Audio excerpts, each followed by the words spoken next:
करते, इतना प्रेम करते हैं कि मानो अपने सारी सुख की बगिया को भूल करके केवल अपनी बिटिया के प्रेम में दीवाने हो गए। इतना प्रेम करते हैं। ऐसा ही नहीं, एक दिन की बात, महाराज रोमपाद जब अपनी बिटिया शांता को लिए गोद में बैठे हैं, उसी समय एक ब्राह्मण आ गया। इतना प्रेम में दीवाने हैं महाराज दशरथ, महाराज रोमपाल, किसी की बात को सुन नहीं रहे हैं। तब तक एक ब्राह्मण आ गया और ब्राह्मण बोला महाराज महाराज। लेकिन महाराज रोमपाद ने उस ब्राह्मण की तरफ ख्याल नहीं किया, अपनी लड़की के साथ में लाड प्यार में पड़े हैं। और ब्राह्मण बोला महाराज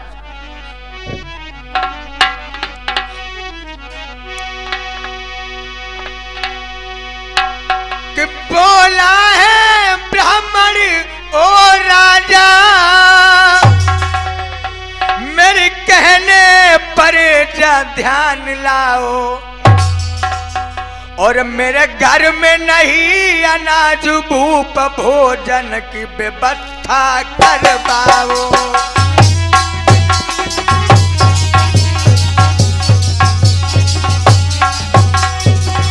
मेरे घर में नहीं अनाज प्रभु भोजन की व्यवस्था करवाओ।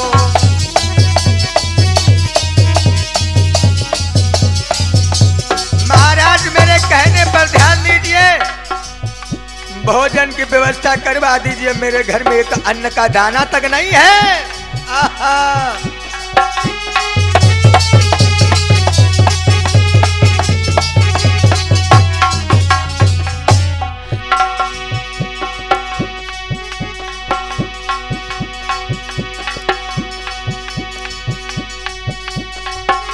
अरे खेत महल सब सूना है,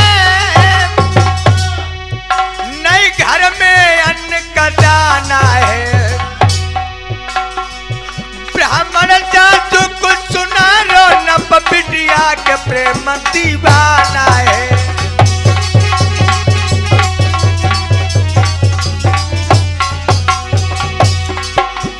ब्राह्मण दुख सुना रो न बिटिया के प्रेम में दीवाना है।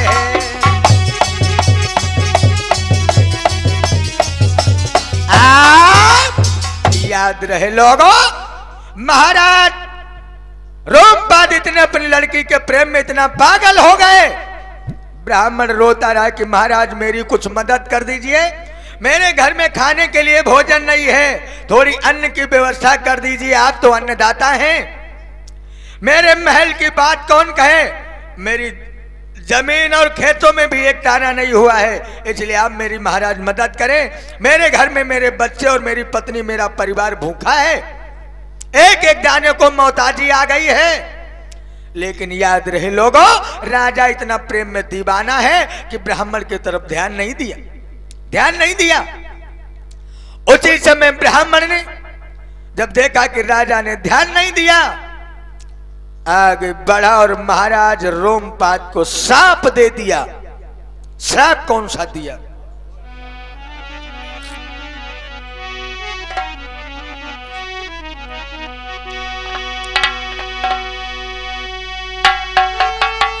जिस प्रेम में और पगले राजा और दीवाना तू रूखा हो जाए, और हरी भरी तेरी नगरी में आ जैसे सूखा पड़ जाए।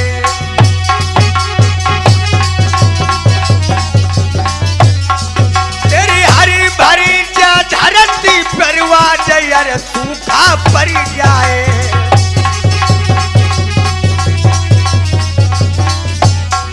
एकदम आगे बड़ा ब्राह्मण कहने लगा, और अंधे राजा तू अपनी लड़की के प्रेम में इतना दीवाना है, उसका प्रेम रूखा हो जाएगा और मैं तुझे श्राप देता हूं, तो इस अंग देश में सूखा पड़ जाएगा। आहा।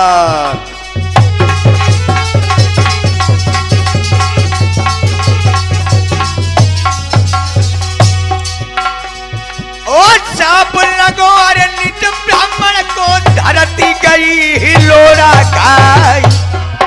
अरे गैया रहे कि फरित खूंटा पर गंगा यमुना गई है दहलाए।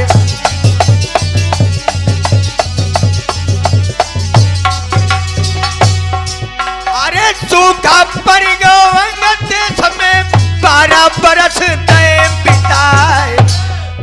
अरे धरती परी दरारा खाए रहे पेड़ नदियां सूख बहनाए।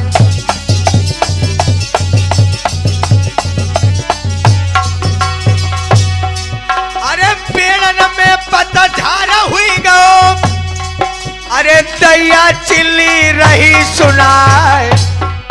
अरे गिरजा शंकर गुरु जी कैसी भाई तेरा अंत पहुंचिया जाए।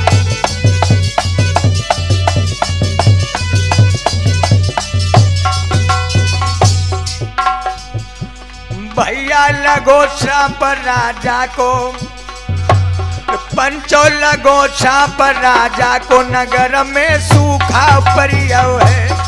पंचो लगो श्राप ब्राह्मण को नगर में सूखा परियो है।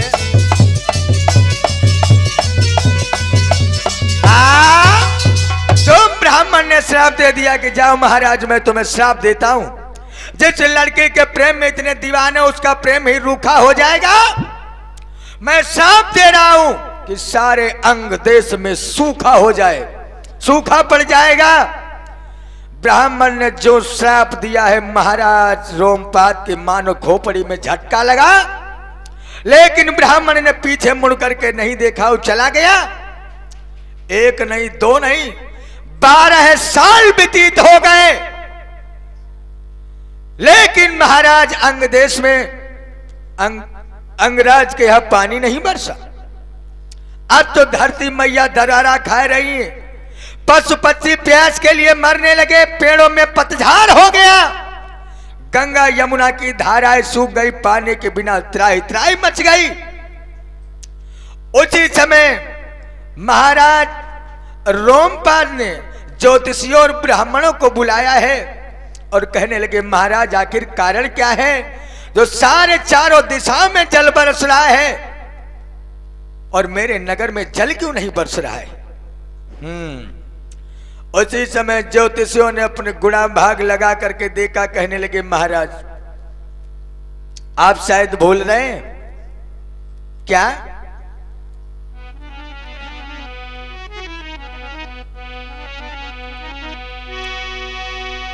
कि 12 साल गए बीत भूप, एक द्वारा संत तेरे आया था, उसका अपमान किया तुमने सूखा दे वो हर्षाया था।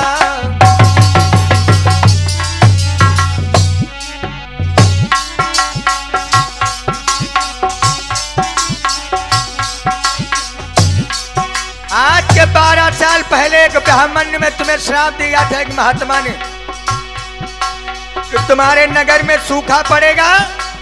उस ब्राह्मण का श्राप ही तुम्हें महाराज इस सजा का भोगीदार बना रहा है। लेकिन महाराज एक काम करो, क्या वो इंद्र देव का भक्त भूप मन में मत थोड़ा घबराइयो और स्वर्ग लोक में जाकर के इंदुर से आरती सुन पाइयो।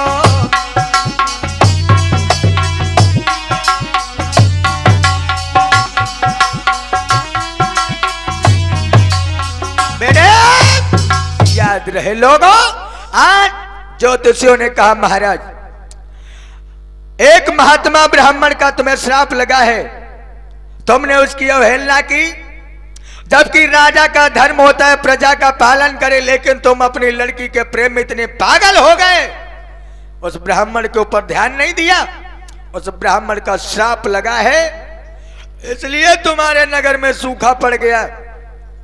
इसलिए महाराज एक काम करो, वो ब्राह्मण देवराजेंद्र का बहुत विलक्षण भक्त है, आप देवराजेंद्र को प्रसन्न कर लीजिए और आपके नगर में पानी बरसेगा।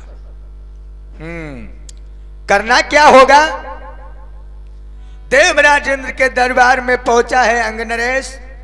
देवराज इंद्र ने कहा ठीक है, अगर आप पहली बात तो संत और ब्राह्मण की कभी अवहेलना नहीं करना चाहिए, और तुम्हें नहीं मालूम है कि संत के निंदा का फल ऐसा।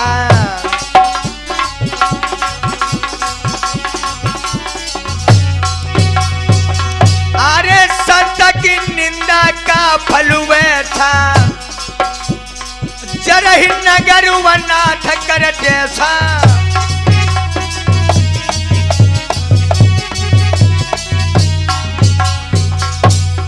संत की निंदा का फल वैसा, जरहि नगर वनाथ कर जैसा।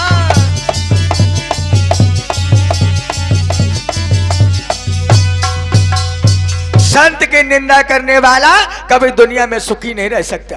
आपने एक महात्मा का अवहेलना किया, उसका अपमान किया, जिसकी सजा तुम नहीं तुम्हारी सारी जनता भोग रही, तुम्हारा सारा नगर भोग रहा है। हाथ जोड़ करके अंगनरेश कहने लगा, हे देवराज इंद्र, मैं अपनी सजा को सिरोधार्य करता हूं, लेकिन महाराज इसका कोई उपाय बताइए। बोले महाराज, अगर आपको जनता के कष्टों का निवारण करवाना है तो एक काम करना होगा। क्या? अरे महाराज न देर लगइयो रे, तुम अंग दे सको जइयो रे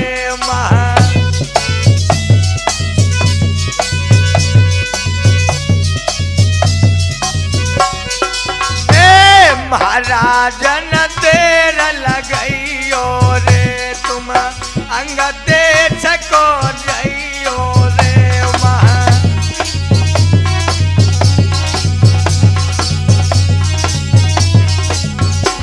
देवराज इंद्र बोला, मेरो यज्ञ द्वार करवइयो रे, श्रृंगिरी सिद्वार बुलइयो रे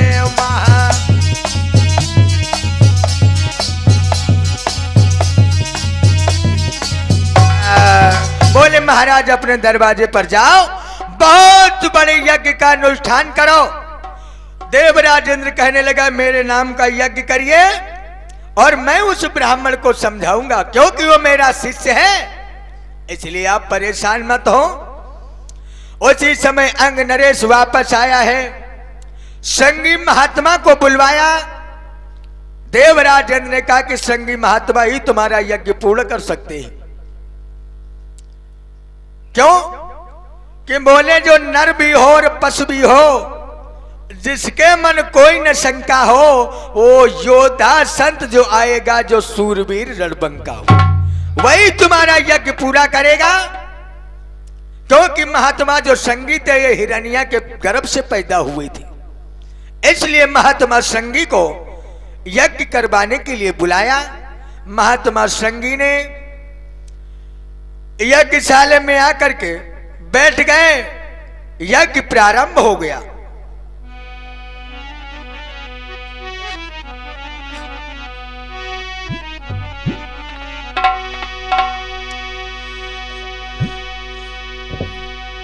और ऐसा ही नहीं, आरे सुनो पीरयु संत, वेद मंत्र आहुति दियो, और पड़ी पड़ी मंत्र उचारी हवन जब कियो।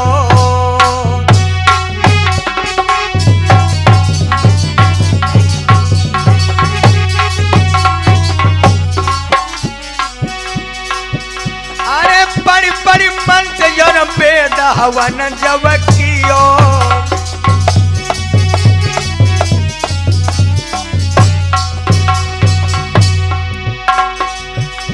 इंद्र को ले ले नाम,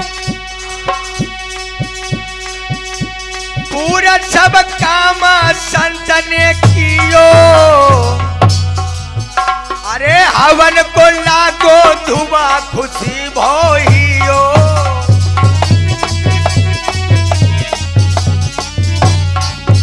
अरे हवन को लागो धुआं खुशी भोइयो।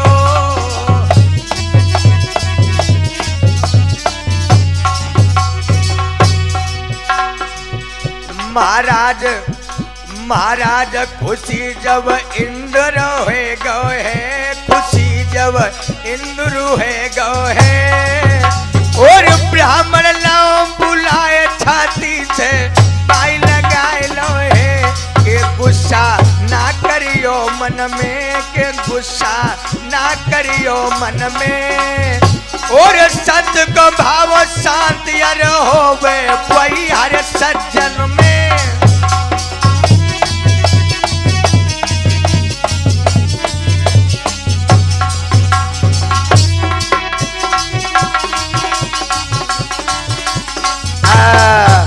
आज महात्मा संगी ने वेद मंत्रों का उच्चारण करके हवन यज्ञ प्रारंभ किया है।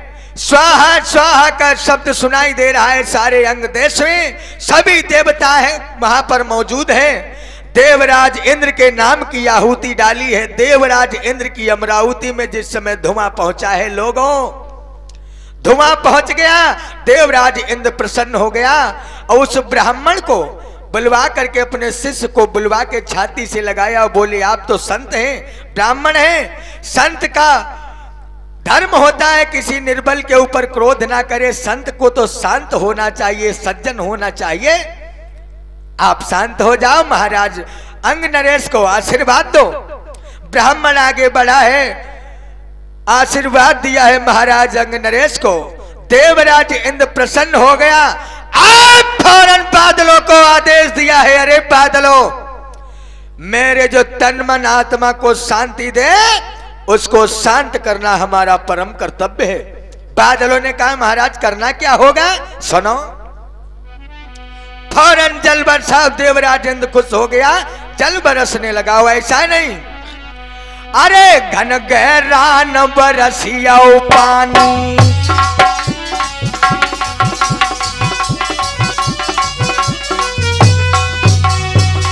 अरे घन गहरा न बरसिया पानी, अरे सब कुछ है संत सैलानी,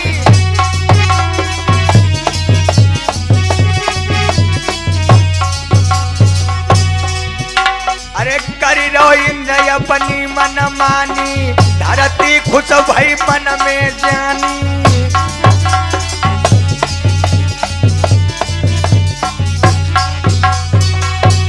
इतनी तेजी से पानी बरसा मानो सारा अंग देश लहला उठा हो। और ऐसा ही नहीं, अरे भैंसी लौटी रही है रे पानी में, कच्छ और मच्छर रहे थे लहराए, अरे गाड़ीवान गवैया रोए रे, कैसे कथा हम तक सुनाए।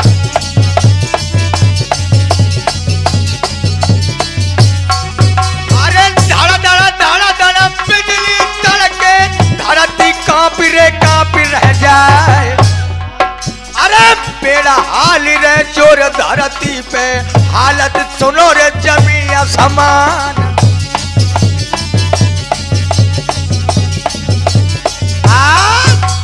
इतना मूसलाधार पानी बरसा मारो अंग देश ने पूरा भारत लहला उठा हो। पानी ही पानी बरसने लगा, सारी पृथ्वी खुश हो गई।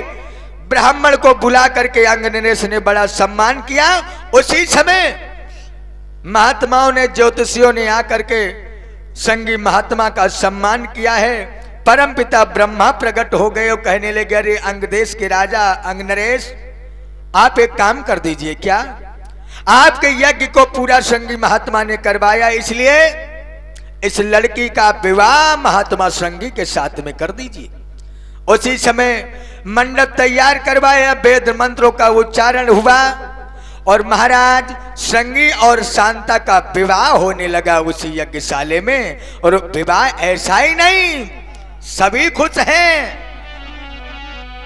अरे पहली भावरी हो, अरे अबे जा बिटिया बाबुल की, हाँ पहली भावरिया हो,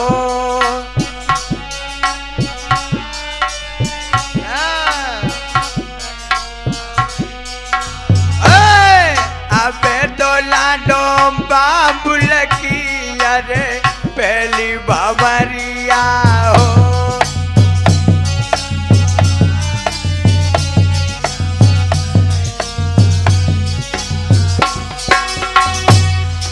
अरे पहली दूजी तीजी चौथी पचई पे नंबर आयो।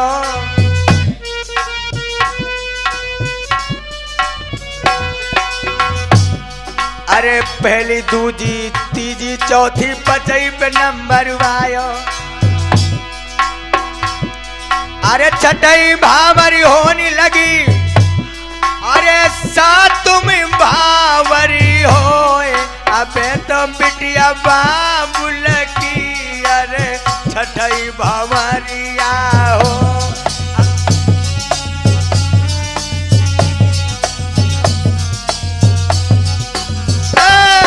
अबे तो लाडो बाबुल की। अरे छठई भावरिया हो।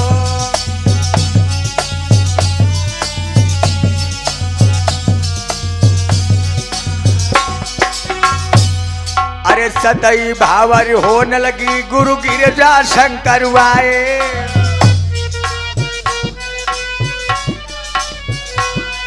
ए सतई भावर होने लगी गुरु गिरजा शंकर आए।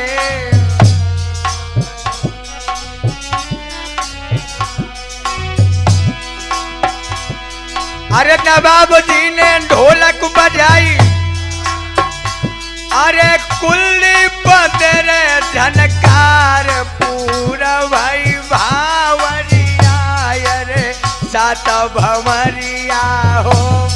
ललित हुई गई बबुआ की। अरे सात भंवरिया हो।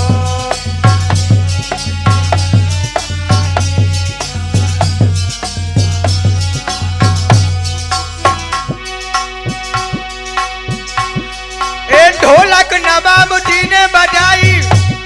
अरे कुलदीप तेरे झनकार ललित हुई गई बबुआ की। अरे सात भंवरिया हो।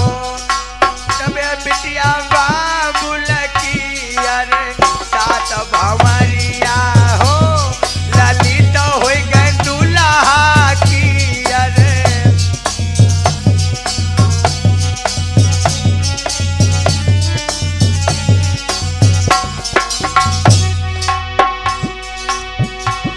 और नेत्रपाल ने मिलजुल के जाके ऐसी कथा सुनाई। अरे नेत्रपाल ने मिलजुल के जाके थी कथा सुनाई। ए साथ में काजल दुल्हन लेके। अरे भावरी रहे डराई पूरा भाई भावरिया। अरे सात भंवरिया हो। ललित हुई गई दूल्हा की। अरे सात भंवरिया हो।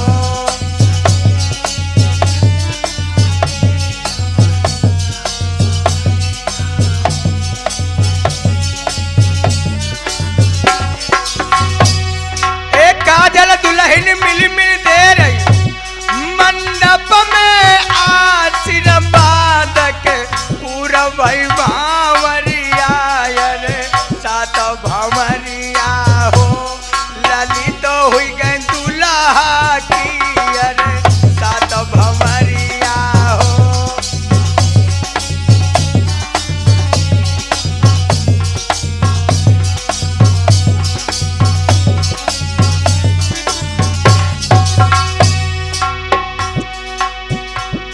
ए दिलीप भैया लखनऊ वाले कैसेट खूब भरत हैं। दिलीप भैया लखनऊ वाले कैसेट खूब भरत हैं। प्रेम दीवाने से हुई गए चेहरा पे खूब मरत हैं। धरत हैं तिरछी नाजरिया। अरे सात भंवरिया हो। ललित हुई गए बबुआ की। अरे सात भंवरिया हो।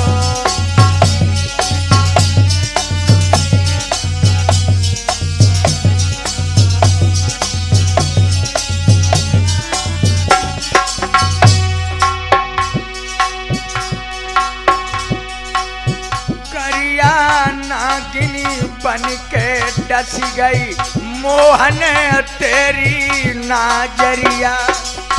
करिया नागिनी बन के डस बरस गई मोहन तेरी नजरिया।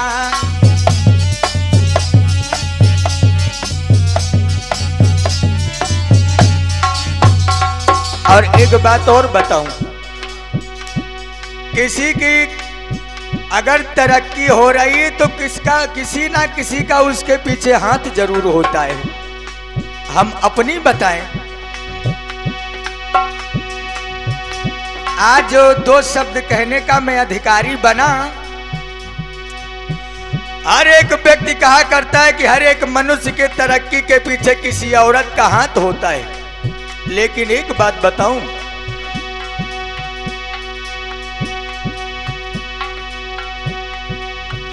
कथा सीखन हित अरे पहुंचे गुरु ढिंग और छुई पैर रे करी दरकार। अरे धर्म की भावना मेरे घर में जो मुझे करत बेटा सम प्यार।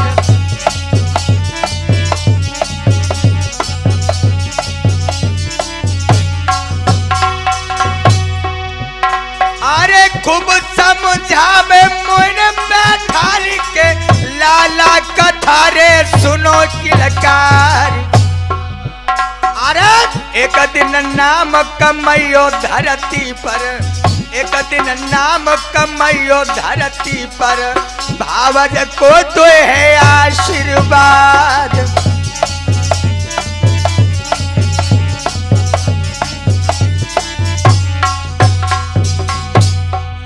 मेरी प्राणन प्यारी मात भवज तेरी चरणन में बलिहारी। मेरी प्राणन प्यारी मात भवज तेरी चरण पे बलिहारी।